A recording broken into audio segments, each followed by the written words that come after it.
Bonjour à tous. Au fil de nos interactions avec nos porteurs de projets, on s'est rendu compte que la motivation c'était un point crucial et qui était parfois compliqué à maîtriser.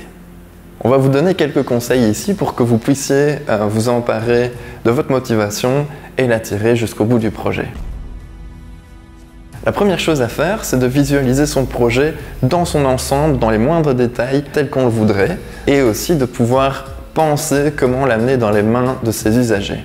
Ça demande des capacités de visualisation qui sont parfois extrêmes.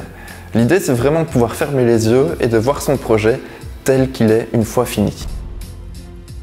Maintenant qu'on peut vraiment voir son projet, l'idée, c'est de le découper en grands objectifs qui vont être eux-mêmes découpés en tâches. Il faut penser ces tâches de façon très concrète. C'est-à-dire qu'elles doivent coller aux objectifs SMART qui sont spécifiques, mesurables, réalistes et temporalisés.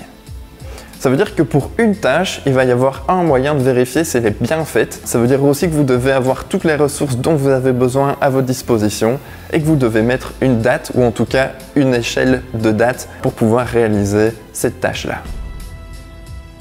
Une fois que vous avez découpé votre projet en objectifs et en sous-tâches, ça vous permet d'avoir un plan global de votre projet qui va vous permettre d'actionner différentes ressources comme des budgets en temps, en compétences, etc. Et donc l'idée, c'est de pouvoir vous armer de toutes ces ressources et de pouvoir faire les recherches pour les acquérir. Il faut toujours garder en tête cette image mentale que vous êtes faite de votre produit fini. Ça vous aidera en cas de baisse de motivation. Vous pourrez toujours retourner à cette image-là et savoir pourquoi vous travaillez.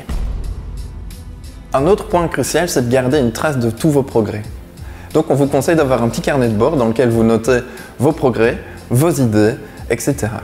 Ça vous permet en fait de décharger votre tête des charges mentales inutiles. Voilà, c'est tout pour cette vidéo. On espère que ça vous aura été utile. N'hésitez pas à noter vos suggestions en commentaire et pourquoi pas noter vos points qui vous bloquent pour qu'on puisse vous aider à les résoudre. À bientôt!